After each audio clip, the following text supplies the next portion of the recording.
reports to the chairperson. As to whether the chairperson acted unilaterally in verifying and tallying the presidential election results at the National Tallying Center, the petitioners claim that he did. This is what happened. It is the petitioner's case that the chairperson published an illegal Gazette notice number 4956 of 2022, in which he designated himself as the presidential returning officer, a position unknown in law and the Constitution. Having done so, the petitioner states that the chairperson proceeded to conduct the verification and tallying process to the exclusion of other commissioners, each of whom he had assigned verifiable roles and related to the verification and tallying exercise. On his part, the chairperson of IEBC submitted that although he has the exclusive authority to verify and tally the presidential election results as received at the National Tallying Center, he did involve the other commissioners in the exercise before eventually declaring the final results. He submitted that he did this in the spirit of teamwork. The chairperson of IEBC states that indeed the 4 commissioners were involved in the preparation of the 9th August general elections from the time of their swearing into office all the way to the verification and tallying of results at the National Tallying Center until they withdrew from the exercise just when he was set to declare the final result. Having considered all the parties' submissions, we find that pursuant to Article 138(3)(c) of the Constitution, the power to verify and tally presidential Tallying Center vests not in the chairperson of IEBC, but in the Commission itself. The latter carries out this exercise through its secretariat staff, technical personnel, and supervision of the chairperson and the other members of the Commission. In line with this court's decision in Raila Amolo Odinga versus another versus IEBC and Kenya Law Report, appeal decision in IEBC versus Maina Kiai, we also find that the chairperson cannot arrogate to himself the power to verify and tally the results of a presidential election to the exclusion of other members of the Commission. Indeed, Article 138(10) of the Constitution, although the power to declare the results of a presidential election after verification and tallying is vested in the chairperson, he does so only as a delegate of the Commission.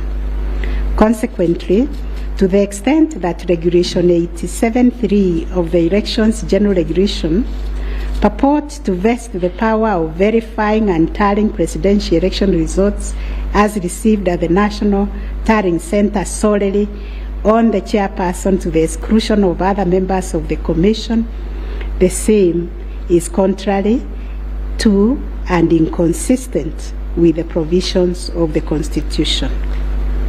That said, we, however, take cognizance of the fact that the 4th, 5th, 6th, and 7th respondents, referred to as the 4 commissioners, actively participated in the verification and tallying exercise from the beginning up to and until just before the declaration of the results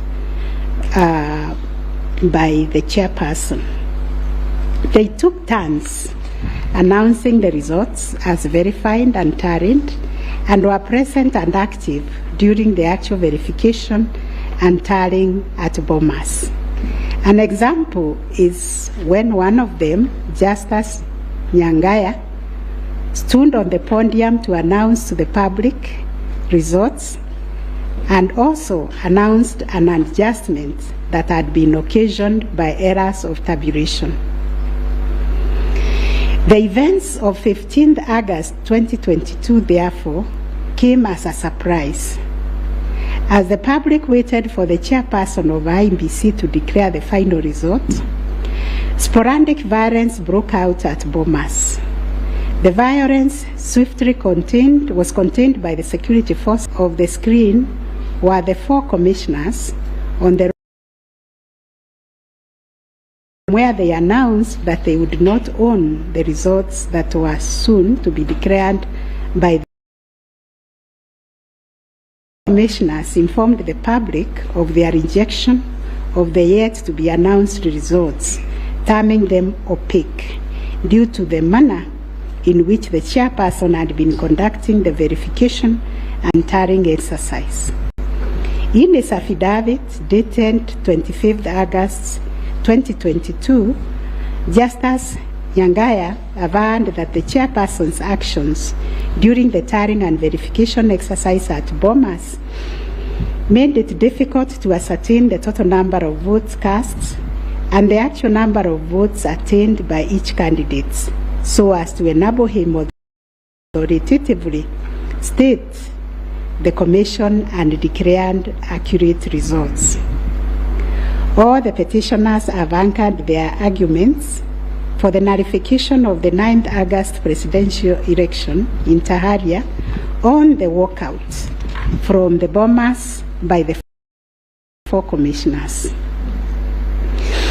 They contend that by rejecting IEBC's results on grounds of opaqueness of the verification and tallying process, they called into question the credibility of the entire election. They further submitted that being commission,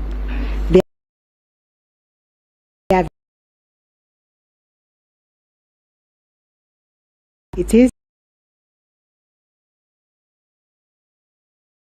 the petitioner's argument. They have further submitted that being in the majority out of the 7-member commission, their view should prevail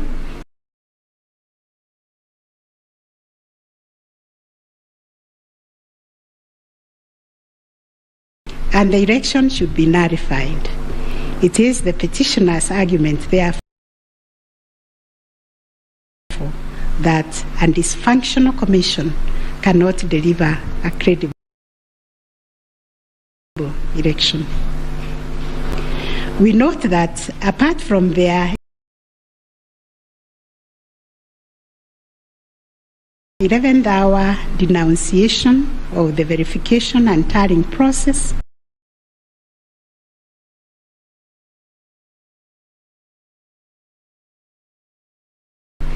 and there are averments regarding the conduct of the chairperson,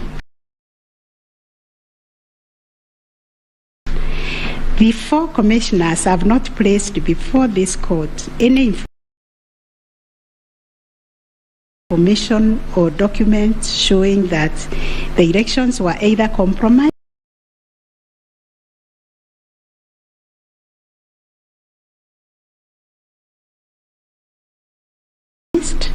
or that the result would have substantially differed from that declared.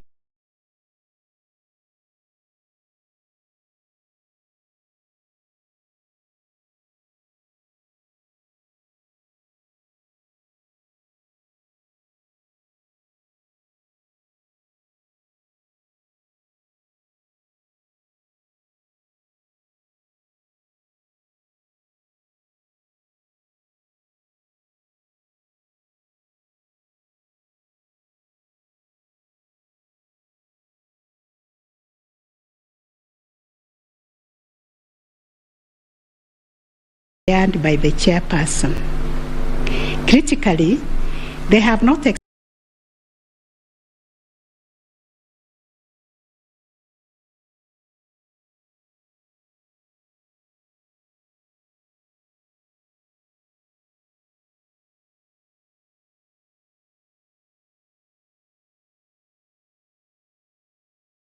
explained why they participated in a verification process when they knew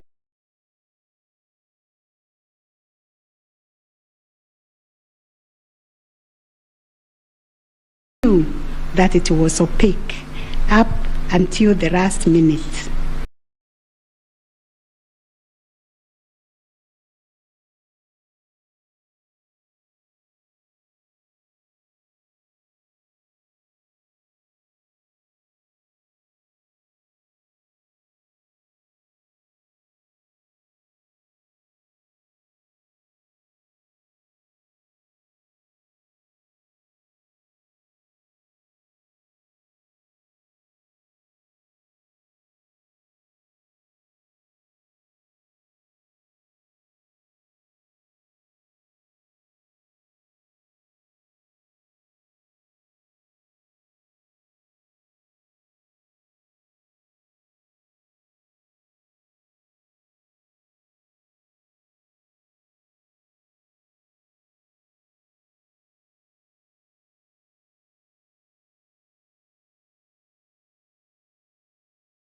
Thousands of forms 34A.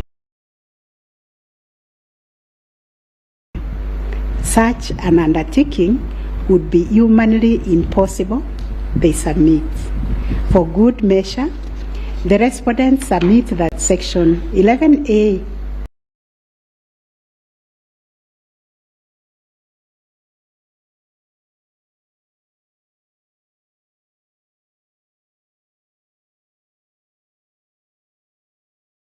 Indeed, at the Serena Hotel press briefing, the 4 commissioners acknowledged that thus far the entire election had been managed efficiently and credibly.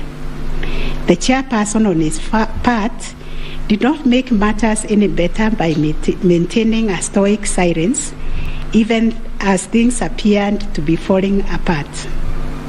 All this, in our view, points to a serious malaise in the governance of an institution entrusted with one of the monumental tasks of midwifing our democracy, an institution that obviously needs far-reaching reforms, of which we shall say more in our detailed reasons. But are we to nullify an election on the basis of a last-minute boardroom rapture, the details of which remain scanty and contradictory between the chairperson of the commission and some of its members?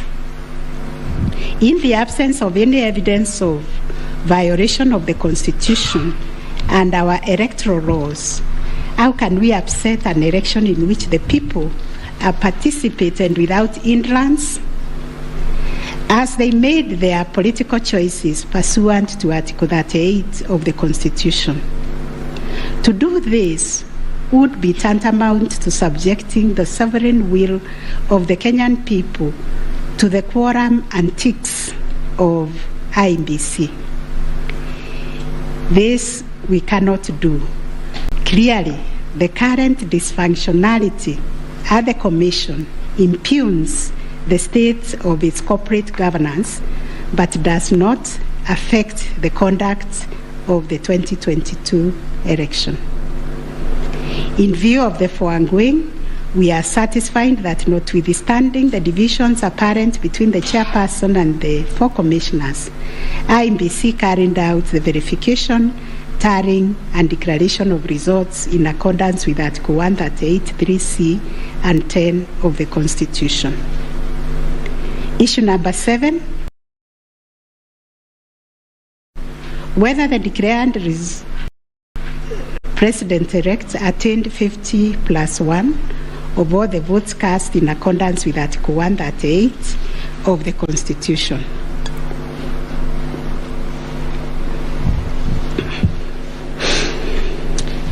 The first, second, and third petitioners averred that the first respondent did not garner 50%+1 of the total votes cast, and therefore did not meet the threshold provided by Article 138(4)(a) of the Constitution.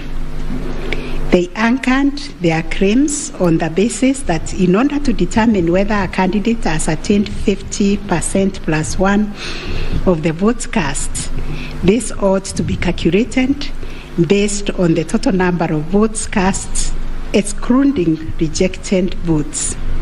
They argued that 50% of 14,353,165 votes, in their view, were the variant votes cast, which amounted to 7,176,582.77 votes.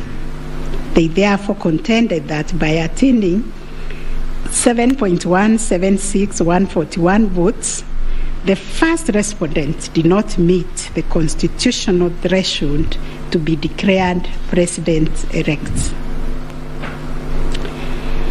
Supporting the claim that the first respondent did not meet the 50+1 constitutional threshold was the sixth petitioner.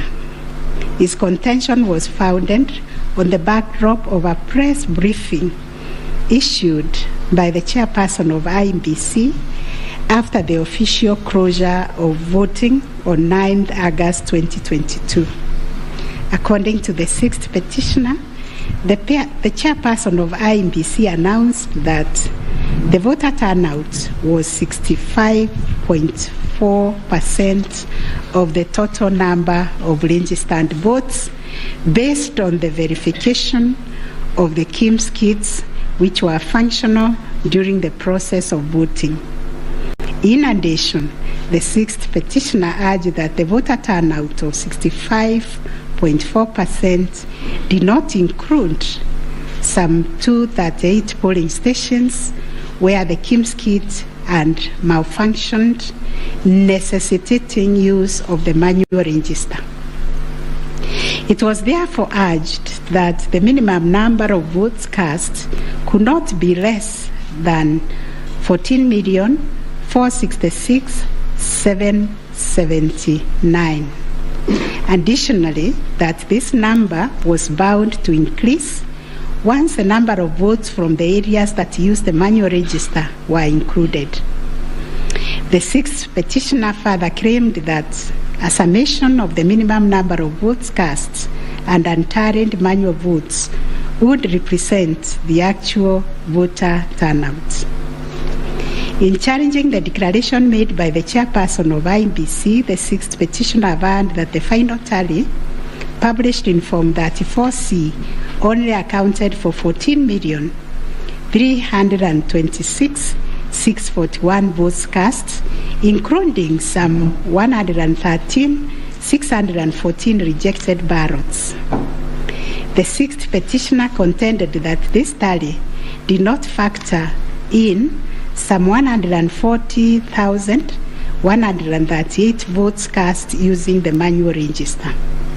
The sixth petitioner computed this number by subtracting 14,326,641 declared votes cast from 14,466,779 generated by the sixth petitioner as representing 65.4% of the voter turnout.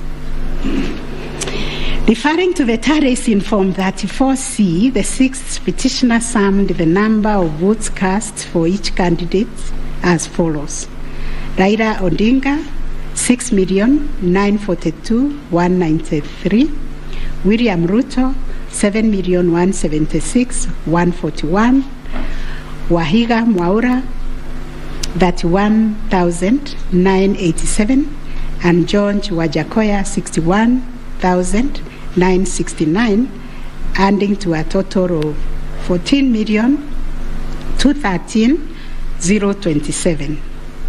He then added 140,138,000 arranged to be unturned votes, and this yielded a total of 14,353,165 total valid votes, which the sixth petitioner used to compute the percentages garnered by each candidate as follows.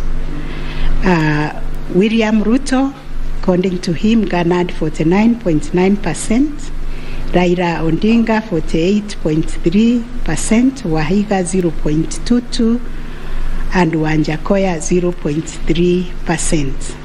It is on this basis that the sixth petitioner grounded the claim that none of the candidates met the constitutional threshold as set out in Article 138(4)(a). IEBC and its chairperson disputed the sixth petitioner's claim. They submitted that the declaration of results is based on the number of people identified as having voted on the KIMS kit and not the total persons on the voters' register as arranged. They contended that the final voter turnout, comprising of the voters who were identified through the KIMS kit and those who voted manually, was 64.76% and not 65.4% as arranged by the petitioners. They urged that the announcement error by the chairperson of IEBC on 10 August 2022 was immediately clarified during the same press briefing, and evidence of this correction was provided to this court in an affidavit of the first and second respondents in Presidential Election Petition number 7 of 2022.